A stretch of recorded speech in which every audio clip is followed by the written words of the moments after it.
T'es visuel ou bien t'es plutôt auditif? Mais attendez les gars, il y a bien plus que ça.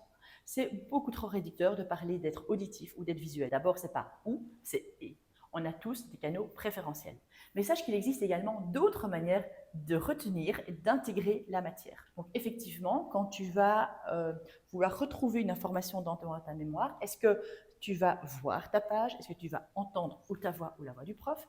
Mais ça peut être aussi, c'est dans le spatial, on oublie ça. Donc par exemple, c'est où as-tu étudié? Un truc très intéressant, c'est d'aller étudier dans des endroits différents. Parce que comme ça, à un moment donné, tu sais, de retrouver la matière, dire ah ouais, ce chapitre-là, je l'ai étudié dans le bus. Ah ouais, ce chapitre-là, je l'ai étudié au salon. Ah ouais, ce chapitre-là, je l'ai étudié dans ma chambre.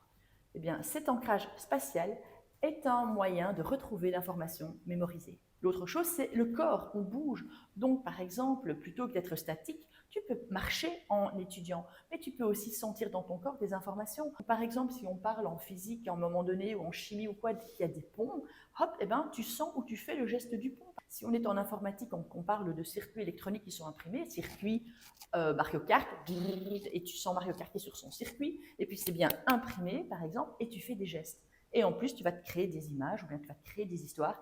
Ça, c'est toute la partie mnémotechnique. Donc, ok, tu peux être visuel, tu peux être auditif, mais tu peux aussi être verbal. Tu as besoin de te raconter des choses, tu vas raconter à des gens.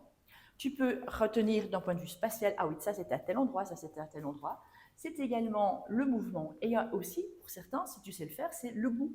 Tiens, voilà, telle chose est associée ou tel contenu est associé à tel goût ou bien à telle odeur. Ceux qui, par exemple, ont un nez, donc ceux qui ont un odorat extrêmement développé ou bien un palais très développé, eh bien, je vous conseille aussi d'essayer. Et surtout, teste les méthodes et tu seras surpris de ce qui peut marcher.